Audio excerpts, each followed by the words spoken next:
berdebar. Hai Sobat Rupiah, apa kabar? Waduh, senang banget bisa ketemu lagi menyapa Sobat Rupiah dalam program Angkringan Podcast. Masih merayakan atau dalam rangka memperingati Hari Kartini. Di episode kali ini kita akan ajak Sobat Rupiah untuk bisa menggali lebih dalam lagi terkait kiprah dari seorang Raden Ayu Kartini. Apakah benar Raden Ayu Kartini ini dari dulu hanya melulu soal emansipasi? Wah, hari ini kita akan ajak Sobat Rupiah untuk bisa ngobrol lebih dalam lagi bersama dengan narasumber yang sudah hadir. Langsung kita sapa yang pertama, selamat datang untuk Mbak Retna Dia Raditiyawati. Betul ya Mbak ya? Nah, beliau ini adalah seorang pamong budaya, ahli muda di Dinas Kebudayaan dan Pariwisata Kabupaten Rembang, sekaligus subkoordinator sejarah museum dan cagar budaya. Selamat datang Mbak Nana, sehat ya? Alhamdulillah sehat Mbak. Terima kasih jauh-jauh dari Rembang datang ke podcast ini untuk menyapa Sobat Rupiah. Terima kasih. Dan berikutnya satu lagi, wah ini beliau juga tidak kalah istimewa, ada Mbak Syahnas Winanto. Ini beliau ini adalah founder dari Rorokenes. Ini produknya tidak cuma bagus secara kualitas tapi dampaknya juga luar biasa begitu ya. Amin. Oke, Mbak Syahnas apa kabar? Alhamdulillah baik. Baik ya, sehat. Bagaimana kabarnya Mbak? Wah, sehat, semangat banget ketemu dua Kartini masa kini yang hebat. Langsung saja kali ini sebelum saya pengen menyimak cerita behind story dari Mbak Syahnas ini soal kesuksesannya, mungkin saya ingin ke Mbak Nana terlebih dahulu. Mbak Nana mungkin bisa diceritakan terkait dengan sejarah dari Raden Ayu Kartini. Ini ada yang menarik nggak yang bisa diceritakan ke Sobat Rupiah? Menarik sekali. Jadi kalau berbicara terkait Kartini itu sampai kapanpun dia tidak akan lekang oleh waktu kalau menurut saya. Karena Kartini sendiri itu kan di Indonesia bahkan sampai ke Belanda beliau itu sangat terkenal. Terkenalnya itu melalui berbagai versi. Jadi kalau saya sendiri sebagai pengagum dari sosok Kartini itu juga sangat istimewa karena pada tanggal kelahirannya atau tanggal 21 April kita selalu peringati sebagai hari lahirnya. Di samping itu juga beliau merupakan pahlawan emansipasi yang ditetapkan hari lahirnya itu untuk peringatan Hari Kartini. Bahkan Kartini itu juga identik dengan kebaya. Oke. Nah, seperti yang digunakan oleh Mbak Nana ya. Iya, dan dia punya prototipe sendiri Mbak, kebayanya Kartini itu. Sungguh luar biasa ini. Nah, bahkan kebaya Kartini ini masih tersimpan rapi di Museum R.A. Kartini. Ayo kalau mau melihat model kebaya Kartini yang sesungguhnya, kita bisa sambil main Mbak. Ke Rembang ya? Oke, ya. Siap. Main ke Rembang Mbak. Nostalgia ya Mbak. Nostalgia betul. Nah, tapi terkait dengan sejarah dari Raden Ayu Kartini, ada hal menarik nggak Mbak yang mungkin juga bisa di-share, diceritakan? Mungkin tidak banyak orang yang tahu gitu. Sangat menarik sekali. Jadi Kartini itu tidak hanya identik dengan surat-suratnya beliau, tidak hanya identik dengan kiprahnya di dunia emansipasi, tapi emansipasinya beliau itu menyangkut hal-hal yang berhubungan dengan ekonomi kreatif. Bahkan BI sendiri melakukan riset tentang debut ya ibaratnya kiprahnya beliau di dunia ekonomi kreatif yang sampai sekarang ini sering didengung-dengungkan sama UMKM ya, UMKM seluruh Jawa Tengah terutama itu juga menginduknya dari inisiatif dari seorang R.A. Kartini Mbak. Jadi dari zaman dulu ternyata Raden Ayu Kartini tidak hanya lulus soal emansipasi ya, tapi sudah bergerak juga di bidang ekonomi kreatif. Nah ini pas banget langsung ke Mbak Syahnas. Mbak Syahnas sebagai founder dari Rorokenes, selain bisa mungkin menceritakan terkait dengan sukses story dari seorang Mbak Syahnas, karena perempuan ini kan pasti juga punya labeling, punya tugas untuk dalam rumah tangga begitu ya Mbak ya. Ini seperti apa dan tanggapan ternyata Raden Ayu Kartini sudah berwirausaha juga ya ternyata ya. Nah ini seperti apa, monggo? Jadi begini, kalau kita memperluas akan arti R.A. Kartini, itu kan selain emansipasi, kita juga bisa membahas bahwa itu juga membahas mengenai akan kesetaraan gender kan. Wah, betul. Nah, ketika kita berbicara akan kesetaraan gender, itu bukan berarti artinya akhirnya melulu kepada perempuan loh. Jadi ketika kita berbicara atas kesetaraan gender itu kita bicara atas perlindungan terhadap perempuan, perlindungan terhadap pria, perlindungan terhadap anak, perlindungan terhadap masyarakat adat dan juga minoritas. Jadi lengkap tuh. Nah, Kartini itu akhirnya menjadi sebuah pintu untuk membuka, karena pada saat dahulu itu kalau saya baca dari literatur sejarah maupun antropologi budaya dan lain-lain, pengekangan yang terjadi diakibatkan karena dikotomi yang dilakukan oleh penjajah. Di mana sangat sulit untuk perempuan sekolah. Terus bahkan sekolah pun juga dibatasi kan, dibatasi. Anak-anak dari kita bisa bilang amtenar, lalu kemudian ada anak-anak pribumi, itu tuh bahkan pribumi itu sudah masuk di strata ketiga, perempuan itu juga masuk strata yang lebih rendah lagi. Jadi classing atau saya bisa pembagian kelas ini yang kemudian menjadi sebuah gejolak dalam diri Kartini. Kenapa sebagai sebuah negara jajahan pada saat itu kita mengalami pengkotak-kotakan dan diskriminasi yang sesungguhnya itu menjadikan beban ataupun kos kepada masyarakat Indonesia, bangsa Indonesia pada saat itu. Nah, kalau ditarik pada masa saat ini, apakah memang kesetaraan gender, saya nggak ngomongnya akan emansipasi lagi, tapi kita ngomongnya sudah lebih luas lagi. Gender ya. Kesetaraan gender ini sudah berlaku dengan sebaik-baiknya di Indonesia. Saya akan mengatakan bahwa sebenarnya peraturan itu sudah ada semua, baik dari pusat sampai dengan kemudian ke daerah. Sebenarnya. Betul. Bahkan yang paling terbaru itu adalah disahkannya UU TPKS, tindak pidana kekerasan seksual. Nah, tapi bagaimana kemudian dengan pelaksanaannya? Ternyata masih sangat jauh. Kenapa? Terbukti dari rate kekerasan dalam rumah tangga atau domestic violence di tempat Indonesia itu cukup tinggi. Masih tinggi ya, Mbak? Tinggi, di tengah digaung-gaungan kesetaraan, perlindungan, tapi ternyata masih tinggi angkanya. Tinggi. Lalu kemudian banyak sekali tip of the iceberg itu adalah pelecehan seksual yang terjadi. Lalu bagaimanakah dengan diskriminasi? Karena begitu kita bicara perempuan itu kan kita bicara atas pemberlakuan yang sama ya, baik itu dalam tatanan pendidikan sampai kemudian pekerjaan. Bagaimanakah dengan yang terjadi di dunia pendidikan sampai dengan kemudian dunia pekerjaan? Ternyata juga masih banyak ketimpangannya, Mbak. For example, contoh paling gampang itu adalah ketika kita masuk ke pelosok-pelosok, orang tua kita ditanya antara anak laki dengan anak perempuan, siapa yang disuruh sekolah paling tinggi? Siapa dulu? Siapa dulu? Pasti jawabannya adalah anak laki-laki. Anak perempuan disuruh cepet-cepet nikah, suruh cepet-cepet kawin, karena mereka takut jadi perawan tua. Umur 15-16 suruh nikah. Nah, itu kan padahal itu bisa dari pernikahan dini, bisa jadi stunting, bisa jadi macam-macam. Tapi mohon maaf, tadi di statement ketika Mbak Shahnaz bercerita ini ternyata banyak sekali ketimpangan-ketimpangan, tidak hanya di dunia pendidikan tapi juga dunia pekerjaan. Nah, apakah ini juga yang menjadi dasar akhirnya aduh gue wirausaha aja deh gitu? Ya, jadi begini, sebenarnya itu di awal tidak seperti itu, Mbak.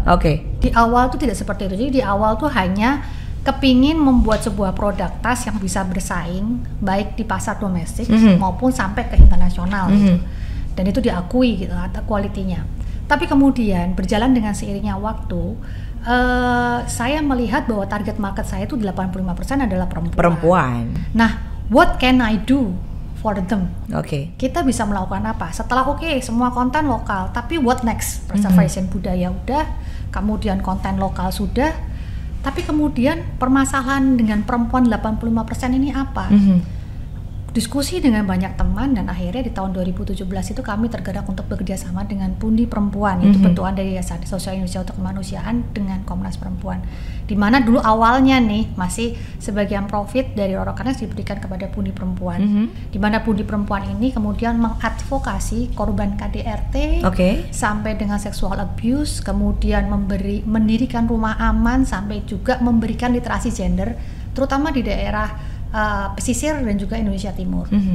Tapi kemudian setelah itu sudah berjalan, kemudian ada pertanyaan lagi kan, what next? Apalagi?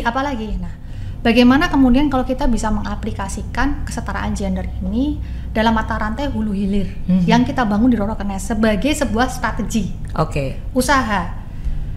Awal mulanya banyak yang masih belum paham, tapi kemudian pekerja saya itu kebanyakan SMA ke bawah, dan itu kita bisa tahu pendidikan literasi yang rendah, bahkan di tempatnya in-house itu perimbangannya 50-50 ya antara perempuan dengan lelaki. joke-joke ataupun guyon itu juga seksis Yes. dan tidak membuat nyaman. Bagaimana caranya kita bisa memberikan sebuah pemahaman bahwa Edukasi, ya. itu adalah kita harus menciptakan ruang aman. Akhirnya ini bisa terbentuk, alhamdulillah. Bahkan di dalam SP kami sendiri tidak boleh ada catcalling. Ada catcalling SP langsung. Oke. Di dalam di dalam SOP yang kita buat. Lalu kemudian kita lihat lagi apa yang bisa kita perbuat di dalam dulu nih intern. Oh iya, dikasih cuti menstruasi. Oke. Oh, Sampai iya. ada cuti menstruasi juga ya? Betul, ada cuti menstruasi. Lalu kemudian cuti melahirkan itu pasti ya wajib diberikan. Tapi kemudian ketika istri melahirkan tuh yang dibutuhkan apa sih?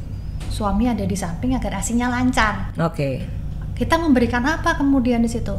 Ya suaminya dikasih izin dong nemenin istrinya melahirkan selama 5 hari seminggu tanpa dipotong gaji. Iya. Dan kemudian ada tunjangan kehamilan baik bagi pria ataupun pria. Itu adalah salah satu bentuk strategi dan it works karena kemudian itu meningkatkan loyalty dari karyawan dan meningkatkan produktivitasnya mereka. Berarti ada dampak yang luar biasa juga bagi Roroknes begitu ya. Nah ini juga saya akhirnya menjadi paham gitu bahwa ternyata Roroknes ini tidak hanya good dalam masalah kualitas, tapi ternyata treatment yang diterapkan kepada para pengrajinnya itu juga sangat luar biasa begitu ya. Oke, tapi mungkin kita mau ke Mbak Nana lagi nih. Kalau tadi sempat disinggung bahwa ternyata Raden Ayu Kartini tidak hanya melulu soal emansipasi, tapi sudah bergerak di bidang ekonomi kreatif. Nah ini apa sih Mbak lebih detailnya? Jadi RA Kartini itu juga seperti yang cerita Mbak Shanas tadi, sebenarnya hal-hal tersebut juga sudah mulai diterapkan pada masa era Kartini. Tuh ya kan, ternyata dari zaman dulu sudah diterapkan untuk berusaha, berwirausaha juga gitu ya Mbak Nana ya. Jadi RA Kartini itu memang kiprahnya itu bisa dilihat. Jadi surat-surat beliau itu menceritakan kalau beliau itu juga sebagai seseorang yang ibaratnya perantara antara pengrajin dengan pemasarannya. Jadi beliau itu berusaha memasarkan produk-produk lokal yang ada pada waktu beliau berada di Jepara, ya produk-produk lokal dari Jepara itu yang dipasarkan ke pasaran Eropa. Beliau itu karena punya link yang luar biasa ya, beliau ingin menggait sahabat pena. Sahabat pena itu sampai beliau itu beriklan di dalam media Belanda pada waktu itu. Beliau ingin punya sahabat pena, yang sahabat penanya itu buat bercerita segala macam. Akhirnya sahabat pena itu juga merubah pikiran kalau wanita pribumi itu tidak seperti pikiran orang-orang Belanda pada waktu itu. Jadi orang-orang pribumi itu juga orang-orang yang bisa berkarya, orang-orang yang bisa maju. Jadi memang RA Kartini ini tokoh inspiratif. Beliau juga di samping memasarkan produk-produk seperti kalau yang di Jepara itu adalah ukir. Bahkan ada kotak hias yang sampai sekarang ada di Museum RA Kartini. Masih ada ya? Wah, masih ada sekali Mbak. Itu kotak hiasnya sangat rapi, ukurannya kecil-kecil, luar biasa juga. Dan beliau juga selalu mengedepankan kearifan lokal. Jadi kotak hias tersebut kalau menurut cerita dari cerita sejarahnya, memang kotak itu sengaja didesain oleh RA Kartini untuk hadiah pernikahan anak dari Nyonya Abendanon. Nah, itu dihadiahkan untuk menantunya karena kotak hias itu berupa kotak hias untuk perhiasan. Luar biasa Mbak. Nanti mungkin Mbak Shanas juga bisa mengambil inspirasinya Kartini. Kalau kesana aku nebeng ya Mbak, biar irit ongkosnya gitu. Terus di samping itu juga pada saat beliau di Lasem atau di Lembang, beliau juga berusaha memasarkan ini batik Lasem. Batik Lasem itu terkenal sampai sekarang. Sangat kaya Mbak. Iya. Motif hiasnya itu warnanya dari, juga ya. Dari penelitian kemarin, dari penelitian Kabari bekerja sama dengan BI juga, itu ternyata ada ratusan Mbak motif hias, motif ragam motif hiasnya batik batik Lasem itu ada 150 pakemnya Mbak.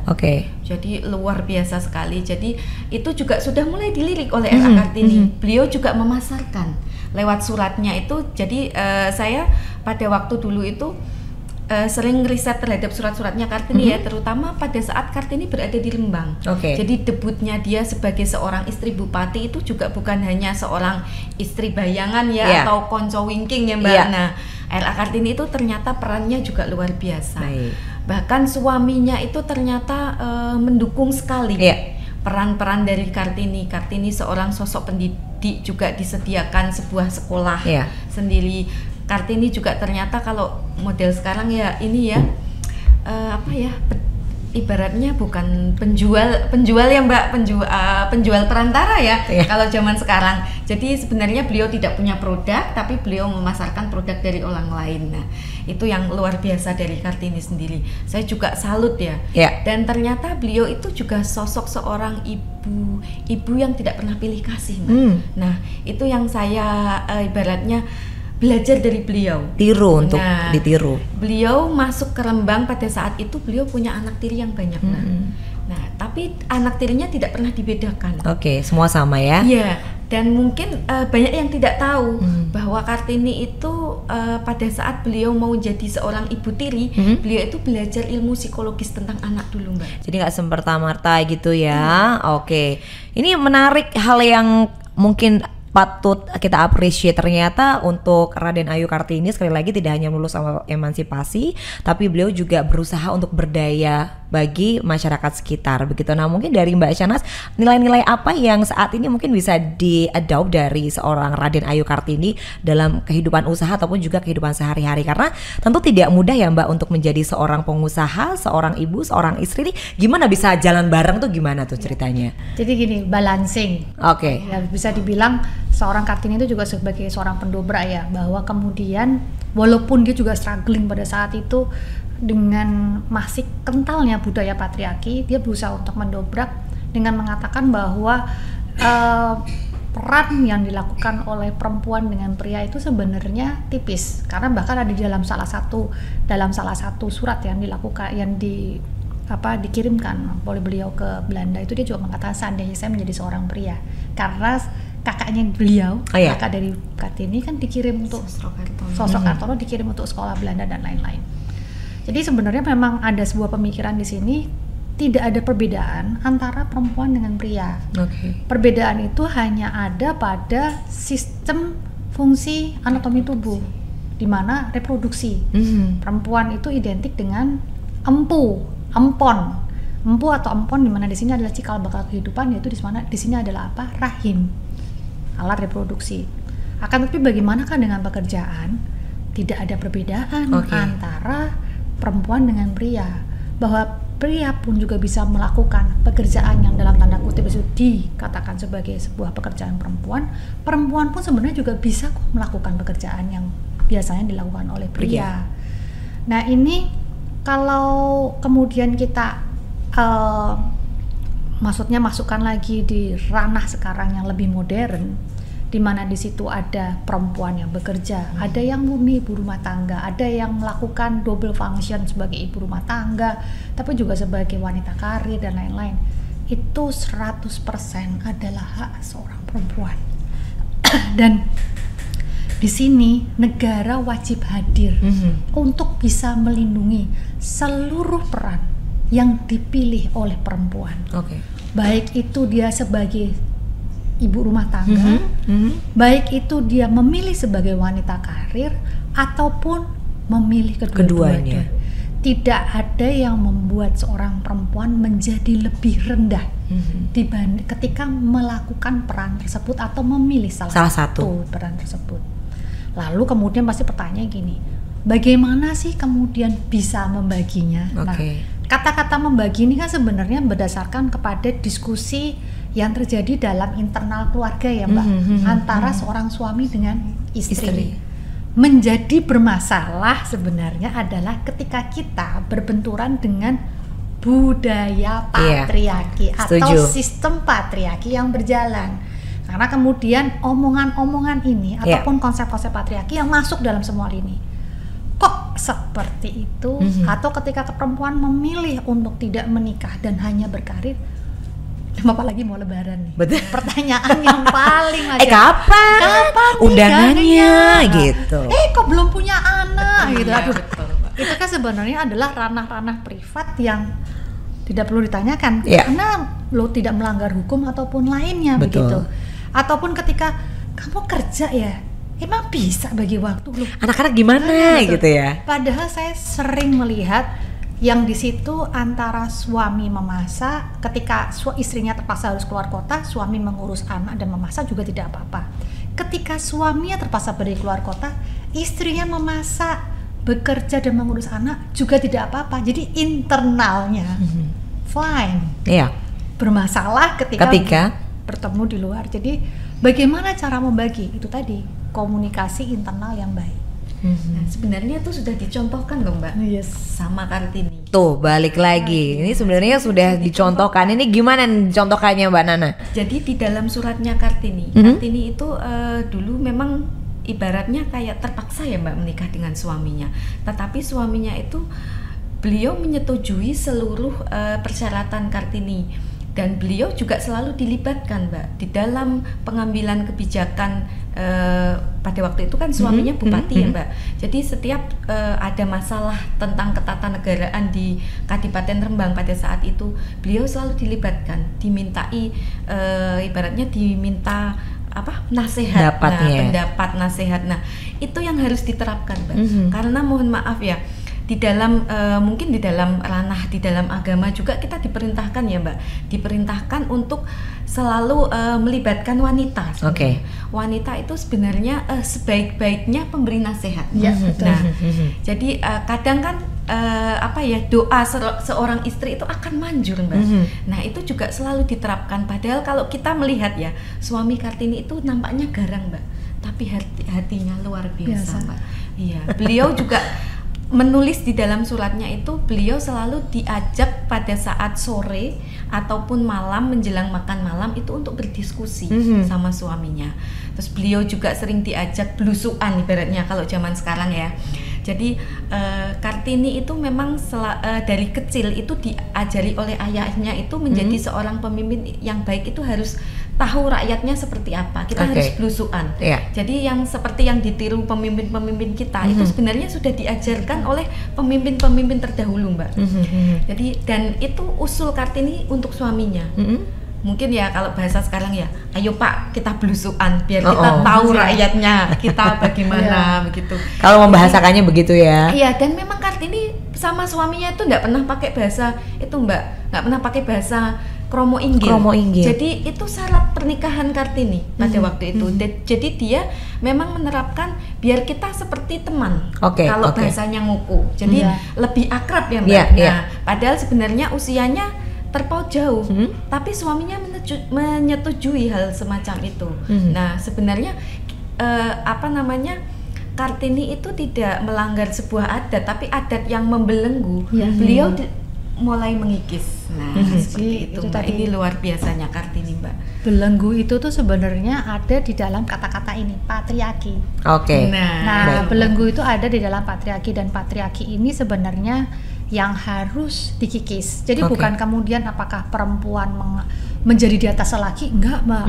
Ataukah kemudian lelaki dikesampingkan, tidak. Karena ketika kita berbicara atas kesetaraan gender, itu berarti kita tadi bicara atas perlindungan perempuan, perlindungan pria, perlindungan anak, minoritas sampai kepada masyarakat adat. Karena dengan kita memperkuat perempuan itu sebenarnya kita memperkuat madrasah awal. Jadi yang dilakukan oleh Kartini dengan suaminya itu kan memperkuat madrasah awal. Madrasah seperti apa? Karena begini, ketika bicara perempuan reproduksi kerahiman, melahirkan, guru pertama itu siapa? Guru pertama dari anak, ibu. Kalau ibunya kuat, ibunya cerdas, berarti artinya apa? Anak-anaknya juga kokoh juga. Baik. Jadi memang sesuatu yang kita bisa dapatkan, kita bisa rangkum untuk episode kali ini. Ternyata kiprah dari seorang Raden Ayu Kartini sangat luar biasa gitu. Tidak hanya berdampak bagi perempuan di sekitarnya ataupun juga perempuan untuk sekarang, tapi ternyata untuk keluarga juga luar biasa begitu. Nah, mungkin di akhir segmen kali ini saya ingin bertanya secara singkat saja mungkin jawabannya terkait dengan semangat yang ingin disampaikan kepada para perempuan-perempuan yang memang bekerja dan juga mengurus keluarga. Mungkin dari Mbak Syahnaz terlebih dahulu, silakan Mbak. Membuka komunikasi selebar-lebarnya, belajar sambil liang kubur, karena seorang perempuan yang literasinya cukup tinggi adalah seperti tadi yang dikatakan penasehat utama bagi seorang suami dan juga permata baik di keluarga maupun di lingkungan, dan menjadi madrasah awal yang sangat dahsyat bagi anak-anaknya. Mantap sekali. Jadi kalau Kartini zaman now, keluarga atau karir ini bisa jalan Bisa semuanya berjalan. ya Mbak ya. Oke, insya Allah bisa ya. Oke, kalau dari Mbak Nana sendiri silahkan disampaikan semangatnya untuk para Kartini-Kartini masa kini. Berjuanglah tanpa mengenal lelah, karena belum tentu kekurangan dari kita itu menjadi sesuatu kurang yang akan berlanjut, tetapi menjadi kelebihan, karena Kartini sendiri sudah mencontohkan kepada kita di segala keadaan keterbatasan itulah menjadi kelebihan dari beliau. Oke, baik. Waduh, luar biasa. Terima kasih tentunya untuk Mbak Shanas dan juga Mbak Nana sudah menyempatkan waktu untuk hadir ya, menyapa Sobat Rupiah. Ini luar biasa. Sekali lagi, semangat Raden Ayu Kartini jangan boleh padam, terus kita gaungkan begitu ya. Dan ingat, Kartini zaman now, karir atau keluarga semuanya bisa jalan. Semangat untuk Kartini-Kartini masa kini. Akhir kata kami undur diri, sampai jumpa di episode berikutnya. Salam sehat dan sampai jumpa Sobat Rupiah.